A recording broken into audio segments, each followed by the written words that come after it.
ये हमारी video number 28 class 10th information technology यानी कि आईटी के लिए। और हम डिस्कस कर रहे थे unit number 4 web application and security को। और इस वीडियो में हम डिस्कस करने वाले हैं ऑनलाइन ट्रांजैक्शंस के बारे में, यानी कि जितनी भी ऑनलाइन ट्रांजैक्शंस आप ऑनलाइन देखते हैं ऑनलाइन, तो उनके बारे में हम यहाँ पे डिस्कस करेंगे। तो इसमें सबसे पहले हमारा टॉपिक आता है ई कॉमर्स, या इसको ऑनलाइन कॉमर्स या इलेक्ट्रॉनिक कॉमर्स भी कहा जाता है। इसका मतलब सिंपल होता है, यानी कि जब आप बिजनेस करते हैं या आप सिंपली बाइंग एंड सेलिंग करते हैं ऑनलाइन, क्योंकि जब आप ऑनलाइन होते हैं तो आप बाई करेंगे या सेल करेंगे, या तो आप किसी गुड्स को खरीदेंगे या सर्विसेज को खरीदते हैं। तो इसी को हम ई कॉमर्स भी यहाँ पे बोलते हैं, या इलेक्ट्रॉनिक कॉमर्स भी इसे बोला जाता है। तो ई कॉमर्स के बेनिफिट्स या एडवांटेजेस यहाँ पे क्या हैं? सबसे पहले if it allows the customer to go cashless, यानी कि कस्टमर जो है वो कैशलेस आपका जा सकता है। और ई कॉमर्स में जो है आपके जो कैश है उसकी ज़रूरत नहीं पड़ती। आप डेबिट कार्ड हो, क्रेडिट कार्ड हो, नेट बैंकिंग हो, इनकी मदद से भी आप सिंपली जो है अपना बाइंग एंड सेलिंग कर सकते हैं। और इसके बाद नेक्स्ट है कि it helps a business to grow as the product reaches millions of customers, यानी कि यहाँ पे जो रेंज ऑफ कस्टमर्स है, देखिए अगर आप किसी ऑफलाइन शॉप पे जाएंगे तो उस ऑफलाइन की शॉप की एक लिमिटेशंस होती है किसी पर्टिकुलर जियोग्राफिकल लोकेशन के अंदर। लेकिन अगर आप अपने बिजनेस को ऑनलाइन लेकर के जाते हैं या इलेक्ट्रॉनिकली आप लेकर के जाते हैं तो आपके पास रेंज होती है कि आप मिलियंस या बिलियंस ऑफ कस्टमर के पास सिंपली पहुंच सकते हैं। इसके अलावा यहाँ पे वाइड रेंज ऑफ आइटम से आप चूज़ कर सकते हैं, यानी कि आपके पास चॉइस यहाँ पे काफ़ी ज़्यादा होती है। इसके अलावा इट सेव्स ट्रैवलिंग टाइम, यानी कि अगर कोई गुड्स है, कोई सर्विस है, और अगर आपको काफ़ी दूर मिलती है, ज्योग्राफिकल या फिजिकली आपको काफ़ी दूर जाना पड़ता है, तो ऑनलाइन आने से इसका जो टाइम ट्रैवलिंग का यहाँ पे आपका कॉस्ट है या टाइम है वो भी आपका सेव होता है। और आप जो यहाँ पे प्रोडक्ट हैं उनको आप बाई कर सकते हैं इंटरनेशनली, यानी कि from anywhere in the world, यानी कि वर्ल्ड में कहीं भी हो, अगर वो आपका जो प्रोडक्ट है या सर्विसेज हैं वो अगर ऑनलाइन अवेलेबल है तो आप सिंपली उनको बाई एंड सेल कर सकते हैं। इसके बाद नेक्स्ट हम यहाँ पे देखते हैं सम मोड्स ऑफ इलेक्ट्रॉनिक पेमेंट, यानी कि ई पेमेंट या ऑनलाइन पेमेंट के क्या क्या तरीके हैं। आप चाहें तो क्रेडिट कार्ड का नंबर हो एंड पासवर्ड हो उससे आप कर सकते हैं, डेबिट कार्ड से आप कर सकते हैं, ई वॉलेट जो होता है जैसे पेटीएम है या और भी काफ़ी आपकी एप्लीकेशन है उनसे आप कर सकते हैं। नेट बैंकिंग आप वेब ब्राउज़र या डायरेक्टली उस मोबाइल ऐप से आप यूज़ कर सकते हैं।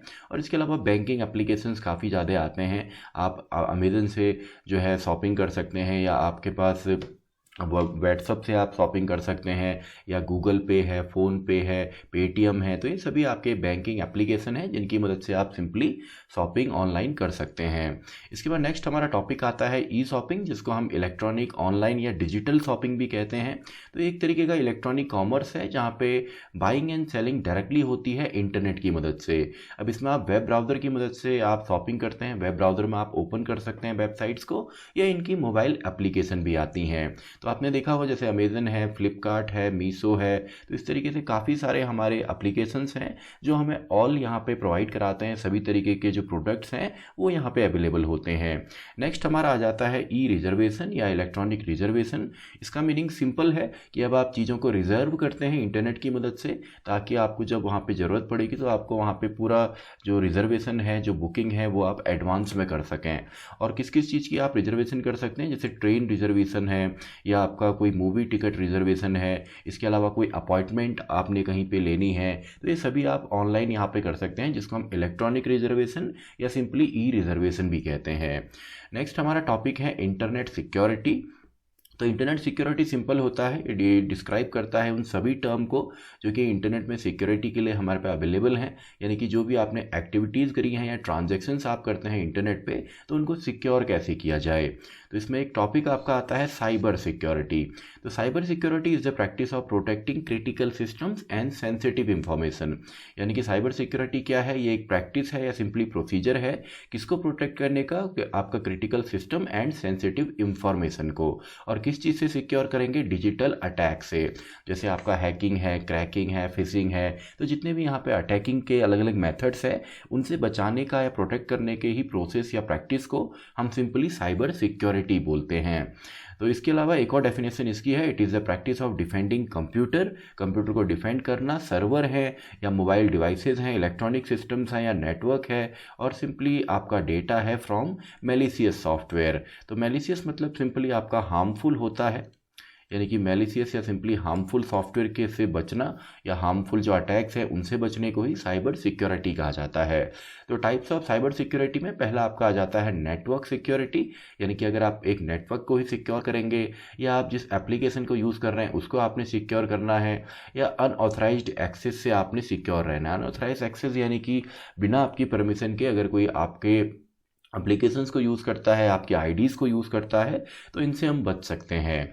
तो सेफली ब्राउजिंग ऑन इंटरनेट, इसके कुछ यहाँ पे डूज़ एंड डोंट्स हैं, आपने क्या क्या करना है ऑनलाइन ताकि आप सेफली इंटरनेट पे ब्राउज़ कर सकें या सर्व कर सकें। तो पहला तो है use a secure web browser. वैसे ज़्यादातर जो भी हम वेब ब्राउज़र यूज़ करते हैं वो सिक्योर ही होते हैं, भले क्रोम हो, फायरफॉक्स हो, ब्रेव हो, जितने भी हैं ये आपके सिक्योर हैं। इसके बाद ऑलवेज़ लुक फॉर HTTPS, यानी कि जब भी आप किसी वेबसाइट पे जाते हैं तो ये जो प्रोटोकॉल होता है हाइपर टेक्स्ट ट्रांसफर प्रोटोकॉल, तो एक तो आपका नॉर्मल HTTP होता है, एक hyper text transfer protocol secure यानी कि HTTPS होता है, जिसमें एक एक्स्ट्रा लेयर होती है सिक्योरिटी के लिए। तो आपने जब भी आप किसी वेबसाइट पे जाते हैं तो आपने देखा होगा वहाँ पे सबसे पहले प्रोटोकॉल लगता है, तो उसमें आपने देखना है कि वो HTTPS हो। और बेसिकली जो आपकी बैंक की वेबसाइट्स हैं या जहाँ पे आप ट्रांजैक्शन करते हैं, जहाँ पे आपका सेंसिटिव या पर्सनल डेटा आप लोग देखते हैं, तो वहाँ पे आपने चेक करना है कि हमेशा ही वो वेबसाइट जो है वो HTTPS जो प्रोटोकॉल है इसका यूज़ करते हों। Then never save password on system. देखिए कई बार आपके सिस्टम या वेबसाइट कहती हैं कि पासवर्ड हम सिक्योर कर लेते हैं, लेकिन आपने ये नहीं करना है, कभी भी आपने सेव नहीं करना, क्योंकि अगर आप नहीं होंगे सिस्टम पे, कोई और उसको यूज़ कर रहा है, तो आपका पासवर्ड वो है वो डायरेक्टली हम शो कर सकते हैं। इसके बाद do not click on the link that you are not sure about, यानी कि जिस लिंक के बारे में आप श्योर नहीं हैं या जो लिंक आपका HTTPS वाला नहीं है उस लिंक पे आपने नहीं जाना। And do not install softwares, आपने सॉफ्टवेयर इंस्टॉल नहीं करने हैं। जो भी कई बार आप देखते हैं वेबसाइट्स पे जाते हैं तो ऑटोमेटिकली वहाँ से जो है सॉफ्टवेयर डाउनलोड हो जाते हैं, हो सकता है कोई मीडिया प्लेयर हो, कोई वीडियो प्लेयर हो या कोई फाइल हो, तो ये आपने नहीं करना। इसके अलावा पब्लिक वाईफाई आप लोग यूज़ ना करें। अभी देखिए ये उनके लिए है जिनका जो डेटा है काफ़ी सेंसिटिव है, पर्सनल डेटा जो यूज़ करते हैं, लेकिन जो सभी सिक्योरिटी फीचर्स को यूज़ करते हैं वो चाहे तो पब्लिक वाईफाई या फ्रेंड का वाईफाई सिंपली यूज़ कर सकते हैं। इसके अलावा install and use a good internet security software, internet security के लिए एक सॉफ्टवेयर, या सिंपली आप एंटीवायरस को यहाँ पे यूज़ कर सकते हैं। तो एंटीवायरसेस अगर आप यूज़ करते हैं, इनको रेगुलरली अपडेट करते हैं, अपडेट आप ऑपरेटिंग सिस्टम यूज़ करते हैं, तो देन आपको कोई भी प्रॉब्लम ऑनलाइन नहीं होती है। इसके बाद नेक्स्ट हमारा आ जाता है साइबर क्राइम। तो साइबर क्राइम सिंपली क्या होता है, जहाँ पे भी कोई भी क्राइम जिसमें कि कंप्यूटर या कंप्यूटर नेटवर्क या सिंपली इंटरनेट का इस्तेमाल हो किसी भी चीज़ को करने के लिए या कोई मैलिशियस एक्टिविटी करने के लिए, तो इसी को हम साइबर क्राइम कहते हैं। तो इसकी अलग अलग कैटेगरीज हैं या अलग अलग क्राइम्स हैं, जैसे इंफॉर्मेशन डिस्क्लोजर, इंफॉर्मेशन आपने डिस्क्लोज नहीं करनी है, हैकिंग है, या ईमेल या इसमें ईमेल स्पूफिंग इसको हम कहते हैं, यानी कि ईमेल का जो फेक है या क्लोन वेबसाइट या पेजेज या एप्लीकेशन हम बनाते हैं। इसके अलावा इंटेलेक्चुअल प्रॉपर्टी क्राइम्स, यानी कि किसी और की इंटेलेक्चुअल प्रॉपर्टी को आपने यूज नहीं करना। अब इंटेलेक्चुअल प्रॉपर्टी होती है जहाँ पे इंटेलेक्ट यानी कि हमारे माइंड का, ब्रेन का यूज़ करके अगर किसी ने कुछ क्रिएटिविटी करी है, जैसे पेंटिंग हो, कोई म्यूज़िक है, कोई आर्ट है, तो अगर किसी के इंटेलेक्ट से निकली है और उसको आप रीयूज़ कर रहे हैं या रीअपलोड कर रहे हैं, तो इसी को हम बोलते हैं इंटेलेक्चुअल प्रॉपर्टी क्राइम्स। इसके बाद नेक्स्ट हमारा आ जाता है स्प्रेडिंग रूमर्स ऑनलाइन। आप ऑनलाइन रूमर्स ना फैलाएं, फिशिंग ना करें। अब देखिए फिशिंग तो सिंपल है, जब आप एक फेक वेबसाइट बनाते हैं और उस वेबसाइट को आप लिंक करके किसी को सेंड करते हैं, तो जो भी डेटा आएगा वो ऑटोमेटिकली आपके पास आएगा। तो इसी प्रोसेस को हम फिशिंग यहाँ पे कहते हैं। साइबर बुलिंग है या स्पैम है या साइबर टेररिज्म है या आपका डिस्ट्रीब्यूशन ऑफ पायरेटेड सॉफ्टवेयर, यानी कि पायरेटेड जो CDs होती हैं या सॉफ्टवेयर्स होती हैं उनको आपने यूज़ नहीं करना या आप ये ना यूज़ करें, क्योंकि ये भी साइबर क्राइम की कैटेगरी में आता है। तो प्रिवेंशन आप कैसे कर सकते हैं, साइबर क्राइम से आप कैसे बचेंगे, तो इसके लिए आप different user and password use कर सकते हैं, पब्लिक डोमेन के लिए अलग, और जो आपका प्राइवेट जैसे बैंक है या आपका कोई इंश्योरेंस कंपनी है, वहाँ पे आप जब भी लॉगिन करें तो वहाँ पे एक डिफरेंट पासवर्ड आपने यूज़ करना है। Then secure your computer from virus attack या अनऑथराइज्ड एक्सेस, यानी कि वायरस अटैक और इनसे आपने बचना है। Install latest operating system and software, ये ऑलरेडी हमने देख चुके हैं। Always think before you click a link, यानी कि जिस भी लिंक पे आप क्लिक करते हैं उससे पहले आपने 2 बार सोचना है। देन आपका रिपोर्टिंग अ साइबर क्राइम, यानी कि साइबर क्राइम अगर होता है, आपको लगता है कि यहाँ पे क्रिमिनल ऑफेंस हुआ है, तो सिंपली आपने इसको रिपोर्ट करना है। तो सबसे पहले तो अपने पेरेंट्स को आप रिपोर्ट करेंगे, देन जो स्कूल अथॉरिटीज़ हैं, एंड देन आप जाएंगे पुलिस के पास। तो सिंपल सा है, साइबर क्राइम को आपने रिपोर्ट भी करना है। देन देखिए, साइबर क्राइम से बचने के लिए इंडियन गवर्नमेंट ने एक इंडियन आईटी एक्ट को पास किया था। इंडियन आईटी एक्ट 2000 में ये एक्ट आया था। इसमें बहुत सारे आपके सब एक्ट्स हैं या लॉज हैं, और साइबर लॉ को हम आईटी लॉ भी कहते हैं। और ये किस चीज़ के रिगार्डिंग है? इंफॉर्मेशन टेक्नोलॉजी, यानी कि इंटरनेट और कंप्यूटर के। तो ये साइबर लॉ है जो कि 2000 में आपका आया था। तो इसके बाद ये 2000 से आपका अप्लाई है, एंड रेगुलरली इसमें अपडेट जो है, अमेंडमेंट्स जो हैं वो होते चले आए हैं। नेक्स्ट हम बात करते हैं वायरसेस एंड मालवेयर की। तो वायरसेस एंड मालवेयर, देखिए वायरस तो आपका एक पार्ट होता है मालवेयर का ही, और मालवेयर को हम बोल देते हैं कि ये आपका हार्मफुल है। तो मालवेयर को हम हार्मफुल यहाँ पे बोलते हैं। बेसिकली मालवेयर 2 वर्ड से यहाँ पे बना है, मैलिशियस एंड सॉफ्टवेयर। तो मालवेयर सिंपली एक प्रोग्राम होता है जो आपके कंप्यूटर में आता है बिना आपकी नॉलेज के, और उसका मेन काम होता है आपके सिस्टम को डैमेज करना, उसको स्लो डाउन करना, चीज़ों को डिलीट करना, और यहाँ पे खुद ही चीज़ों को चेंज कर देना। तो ये सभी मैलिशियस सॉफ्टवेयर या आपका मालवेयर के एग्जाम्पल होते हैं। तो मालवेयर एक कंप्लीट टर्म है, बड़ी टर्म है, एंड इसी टर्म के अंदर हम अलग अलग वायरसेस को देखते हैं। तो यहाँ पे देखिए, what malware can do, malware क्या क्या कर सकता है। ये करप्ट कर सकता है आपके प्रोग्राम्स को, डेटा को करेक्ट कर सकता है, डिलीट कर सकता है, हाइड कर सकता है, और कंप्यूटर की जो मेन रिसोर्सेज हैं, जैसे कंप्यूटर की मेमोरी है, उसको ये क्रैश कर सकता है, स्लो डाउन कर सकता है। क्योंकि अगर काफ़ी सारे वायरसेस या वॉर्म्स आपके सिस्टम पे होंगे तो ये आपका जो पीसी है वो ऑटोमेटिकली स्लो डाउन होने लगता है। तो टाइप्स ऑफ मालवेयर कितने टाइप के होते हैं? तो सबसे पहले कंप्यूटर वायरस, देखिए इसका फुल फॉर्म भी है vital information resource under seize. Vital यानी कि जो इम्पॉर्टेंट है, तो इम्पॉर्टेंट इंफॉर्मेशन का जो रिसोर्स हो उसको सीज कर देना, यानी कि बंद कर देना, ताकि वो यूज़ ना हो पाए। तो इसी को हम बोलते हैं वायरस, या simply vital information resource under seize. तो मालवेयर क्या करता है, आपके सिस्टम पे स्प्रेड होता है और रेप्लिकेट करता है खुद को, यानी कि खुद को या डुप्लीकेट बना देता है। तो अलग अलग टाइप के वायरसेस हैं, जैसे बूट सेक्टर वायरस है।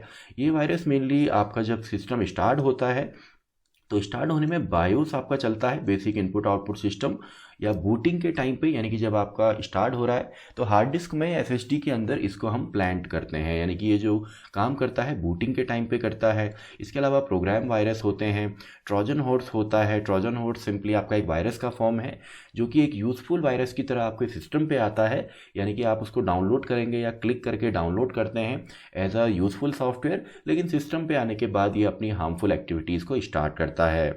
और जो वॉर्म्स होते हैं ये हार्मफुल नहीं होते, लेकिन ये खुद को रेप्लिकेट करते हैं। रेप्लिकेट यानी कि अगर एक हैं तो देन 2, देन 4, तो इस तरीके से रेप्लिकेट होंगे, और ये कंप्यूटर की मेमोरी को फुल करते हैं। और मेमोरी में अगर सबके सब आपके वॉर्म्स होंगे तो आपका जो पीसी है वो ऑटोमेटिकली स्लो डाउन हो जाता है, यानी कि पीसी में स्पीड नहीं आएगी। और इसके बाद आपका स्पाईवेयर, नाम ही बता रहा है कि स्पाईवेयर है, यानी कि आपकी जो एक्टिविटीज़ हैं डिजिटल फुटप्रिंट्स को मॉनिटर करने के लिए स्पाईवेयर का यूज़ होता है। इसके अलावा एडवेयर भी होते हैं, जैसे अनवांटेड पॉपअप्स आपके सिस्टम पे आते हैं, मैसेज बॉक्स आते हैं। इसके अलावा स्पैम या फिशिंग, जिसमें सिंपली आप एक क्लोन वेबसाइट का यूज़ करते हैं।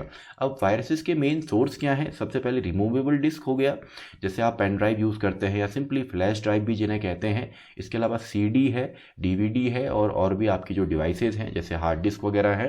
तो रिमूवेबल डिस्क या मीडिया से, तो जब भी आप इनको यूज़ करें या इंस्टॉल करें तो सिंपली आपने पहले इसको स्कैन करना है एंटीवायरस या विंडो डिफेंडर्स या ऑपरेटिंग सिस्टम के जो डिफेंडर्स होते हैं उनकी मदद से, तो सिंपली ये प्रॉब्लम नहीं करेंगे। इसके अलावा सॉफ्टवेयर जो डाउनलोड हम करते हैं इंटरनेट से और ईमेल के साथ अटैच होके, यानी कि ऑनलाइन भी काफ़ी आपके मालवेयर या हार्मफुल सॉफ्टवेयर आते हैं। इसके बाद टूल्स टू काउंटर मालवेयर, इनको काउंटर करने के लिए आप एंटीवायरस सॉफ्टवेयर का यूज़ करेंगे। फायरवॉल एक सॉफ्टवेयर होता है जो कि बोथ आपका हार्डवेयर एंड सॉफ्टवेयर दोनों ही जगहों पे लग सकता है, हार्डवेयर एंड सॉफ्टवेयर ये दोनों को ही प्रोटेक्ट करता है। और फायरवॉल जितने भी लेटेस्ट आपके एंटीवायरस सॉफ्टवेयर है उन सभी में होता है। इसके अलावा विंडो डिफेंडर जो विंडोज़ में ऑलरेडी आपका होता है। इसके बाद बात करते हैं पासवर्ड की। तो पासवर्ड क्या होता है, ये स्ट्रिंग ऑफ करेक्टर्स होता है, यानी कि एक करेक्टर का आपका स्ट्रिंग होगी जिसके अंदर आपके अल्फ़ाबेट्स आ सकते हैं, नंबर्स आ सकते हैं, स्पेशल सिंबल्स भी आ सकते हैं।